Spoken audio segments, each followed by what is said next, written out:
When I was really young, I wanted to become a funeral director. Sounds really weird. It was a dead-end job though? That's it. Exactly. No, it was.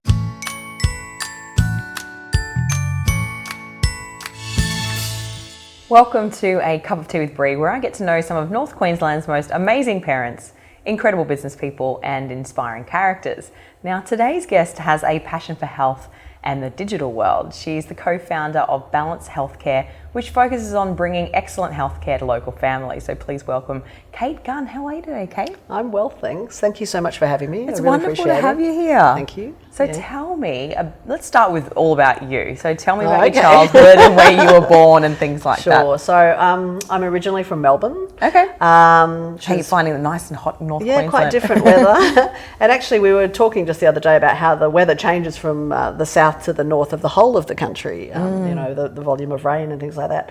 But yeah, I was in Melbourne till I was about 6 or 17. Then I went to London, actually. Wow. Came back to Melbourne, and then I've actually travelled around the country quite a bit. So I've lived in quite a few places, which I have really enjoyed. But I love Melbourne, and I still have quite a soft spot for it. So Yeah. it's good. How long have you been up here in North Queensland? So I first came to Cairns, and I visited a couple of times, but in 2009. So yeah, Been here a long time. yes, indeed, yeah. But I travel a lot still, I have to say. Yeah. So, but I think my view about the world is you can have a business anywhere in the world as long as you're near an airport. In today's digital world, you can work from home, you can have virtual offices. There's so many things that we can do that allow us to live wherever we want and have the lifestyle that we want, which is wonderful. Absolutely. Yeah. So how did you start, why did you start your business? Okay, well, I'm a serial entrepreneur, so I've been running businesses from a really young age. So when I was really young, I wanted to become a funeral director. Sounds really weird. But it took me Someone a while. has to do it. I know. Well, actually, I figured it was kind of everyone eventually has to die. I've never done that. It was a dead-end job though? That's it. Exactly. No, it was. So I then started out, my very first business was an education business. Okay. And then I had a commercialisation business. And then I finally thought, look, I really want to do something that's a bit bigger than that. I've got the skills to do it. I've got, the entrepreneurial skills, but I've also got corporate background. So I kind of went, what can I do? I felt that the healthcare sector wasn't really meeting the needs of the average ordinary person. I didn't feel it was patient-centred enough. And I figured there was a population of baby boomers who felt that, well, they went to see allied health professionals, they went to see their GP, but those two groups didn't talk to each other. They didn't talk to each other about the patient, and the patient wasn't the centre. So I kind of came to healthcare as from a consumer perspective, going, I don't think it really meets the needs of the population. I have to say, on reflection, after 10 years, that was probably quite a naive perspective. There's a whole lot of reasons why people don't talk.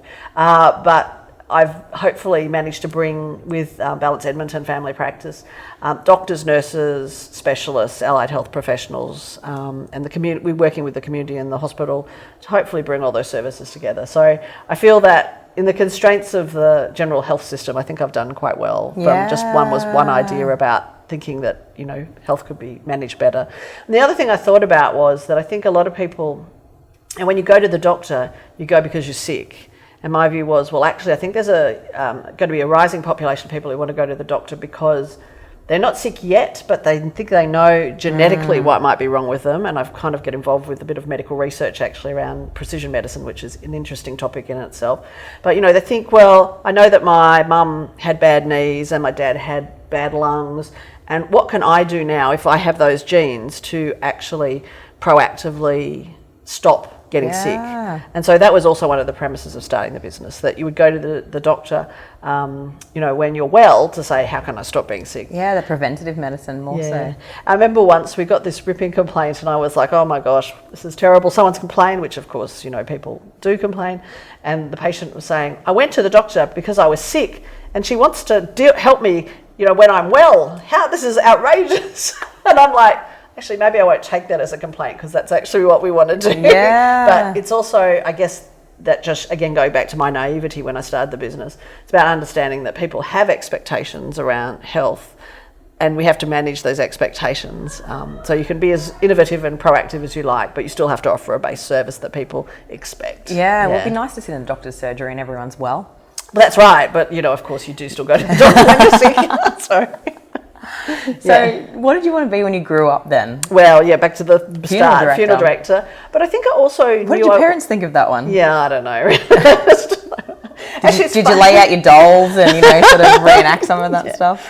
I probably wasn't that far back. I think I probably knew I wanted to be a business person. My dad had run his own business. Okay. And so I've actually always wondered about doing a bit of research on this, whether business people go into business if they've seen and had role models. So we know, particularly for women, that if you've got strong female role models, you're more likely to do that. But I think in my case, it was my father who'd been in business. And so going into business didn't really scare me. I think it probably scared my parents because my dad had done it. My mother would always give me fabulous advice about, business partners and employing people, which, they sort of sit in the back of my mind today. But, yeah. It's difficult, isn't it? Yeah. So tell me then, what's something that most people don't know about you? I used to be a professional swimmer. Wow. Yeah, I don't know whether I was really that good. So this was back in Victoria when I was from Melbourne. But yeah, we held, I'll name drop, there's a lady called Kitty Chiller who's now head of Gymnastics Australia, but she used to be the IOC chef de mission for the Australian Olympic team. And she and I and two other people held a Victorian state record actually in a relay for years. So I guess that's probably something that's really obscure. Wow. Yeah, you wouldn't be able to tell that with my current state of fitness. But stop. I'm sure you can still outswim me in the pool. So then, what's been one of your best professional achievements? I think the main thing is, look, I think there's so many professional achievements you feel about your own business and your own success, but a lot of that's internal. So it's nice when you get external recognition for that. So I guess probably from a professional perspective, I was named in the inaugural 100 Women of Influence by Westpac and Australian Financial Review back in, I think, 2011. Wow. And I think even back now, I think there's a really amazing cohort of women that have come through that group. So every year they name another 100 women. And I look at that cohort and alumni now and I think, wow, I was in that first group. And so I guess that from a professional perspective, that's nice. That's really nice. Yeah, but I guess, it's probably not my achievement. I think probably when I look at, what I've achieved with my business, I employ about 80 people. Like having created that many jobs is something that's something to be really proud of. That's incredible. Yeah, it's great, isn't it? You kind of think, well, it's not just about what you do. And I guess it's funny, I think you question why people go into business, and a lot of people go in there to, make a lot of money, all those things. And I think really my motivation has been the challenges. And so, having the challenges of creating the business and keeping it going and all those things. And so, that pride comes with having it been successful.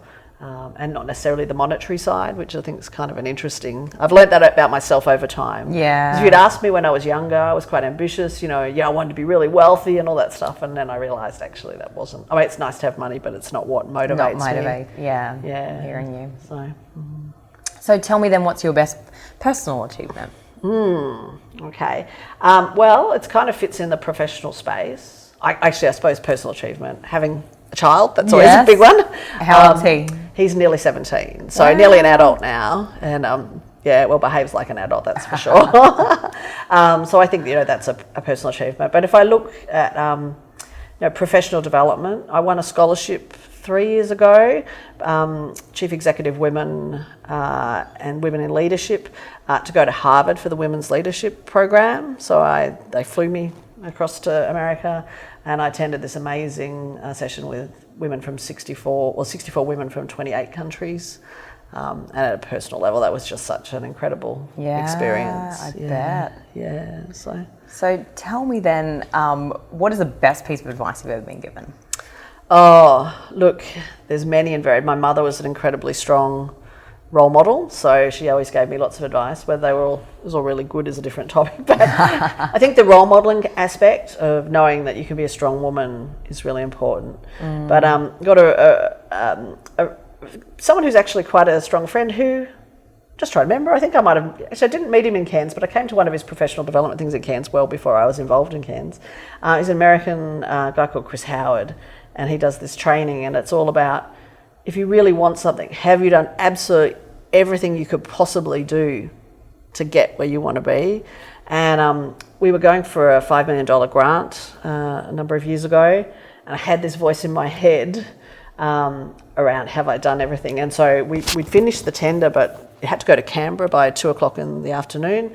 And the person who was taking it to Canberra arrived at 6 a.m. I'd been working all night on this thing, and we hadn't finished all the appendices. And I figured, like, no, people don't actually read the appendices, but we were like, so I was like, okay, here it is. And then I was kind of sitting there going, that little voice in my head, that best bit of advice, you know, have I done absolutely everything I can possibly do? And I went, no, we haven't finished that appendices. So I actually rang, sounds a bit strange actually, rang my ex-husband and told him the situation. And I was a bit distraught about it. And he said, don't worry, you know, I'll give you a couple of hours to finish it. I'll come over and then we'll drive to Canberra. Andrew, who is my son, wants to go to Questacon, and we'll go. And then, so they had this rendezvous in Canberra at 12:30 where they swapped the appendices out and we put it in, and then we won the grant. Wow. And so I have to say, like, when I look back at the best piece of advice, just questioning, have you done absolutely everything? Or did you just kind of not push yourself? Did you actually think it'll be good enough, you know? And I think that knowing that, actually not accepting that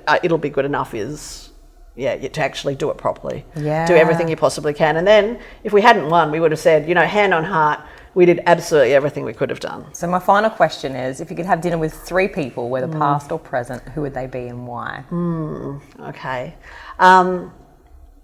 Interestingly, I think my first choice is Melinda Gates. So Bill and Melinda Gates have the foundation. And I'm kind of curious because Melinda's kind of made her mark in the philanthropic sense, and I think it's quite important to give back to society. And I'd be really interested in talking to her about, the things that motivate her, the things that she likes to give to, the things that she looks for. And, you know, they've done a lot of things, you know, eradicating disease in Africa and all those kinds of things. They're really big world type problems. Issues, yeah. Yeah. I think my second one is a bit unusual because she's quite reclusive. I've heard some very unusual I'm ones. sure, yes. Gina Reinhardt. Yes, because okay. I mean, very strong woman, but really quite reclusive. Really, just to find out what goes on in her head and how she's managed to be successful.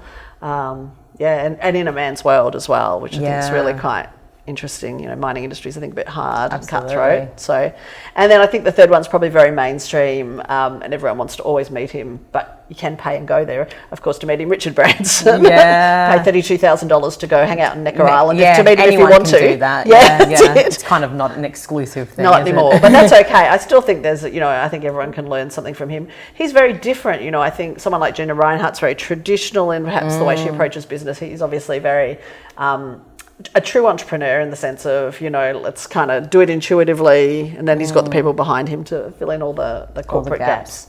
So I think there's but it's very just interesting dinner, the 3 of them, plus you and me. Absolutely, that's right. As well. And I'm sure that actually, I'm almost 100% sure that Gina Reinhardt and Richard Branson give philanthropically, so you could have a really interesting philanthropic discussion as well. I love it. Yeah, and I mean, I think things that I've been in a not-for-profit sense, I'm currently the chair of the National Foundation for Australian Women, as she was previously, and now I'm back again, and it's done things like we were part of the original cohort that sponsored paid parental leave for the federal government. Wow. And I'm also involved with the Garvan Institute of Medical Research. So when I talked before about precision medicine, I think the future of medicine is all around mapping and sequencing our genome and finding out what genetically we can have, what sort of treatments we can have because of our own individual body, not just because we've got X cancer or Y disease. Actually having customised, or precision medicine they call it, and I think that's really exciting. Yeah, they're talking about toilets that, you know, it takes a urine sample and gives you an update of, you know, of your day. And I hadn't heard about that one. That's pretty cool. There's all sorts of really cool tech coming out in the health industry. So but I'm thinking, you know, it tells me you are very healthy today. You could drink your urine. That's no, I'm joking. So philanthropically, they're kind of my 2 things that I'm involved in, and I think encourage everyone who's listening that, you know, we should all be giving back if we can. I mean, obviously we can't. That's a different thing, but we can always give in our time. And I don't think it's funny, I don't think I ever really understood that I'd been a volunteer since I was 20 something, because I was always volunteering for a committee or for an activity, and then I realised after a while that actually that is giving back and that is philanthropy. Absolutely. So, I think that's quite important. Oh, we've got a wonderful story, so thanks so much for sharing, and it's so wonderful to see someone so successful in Cairns, hiding under the radar, but we've got her out today and thank you to tell everyone all about you. If you would like to see more of our episodes, and make sure you subscribe to our channel, hit the notification bell so you don't miss out on a new episode of a cup of tea with Bree. We've got to have our tea. Oh, we do. Oh, yeah. Indeed. We'll Cheers. see you next time. That's No, it. cheers. It should be champagne right now. That's good.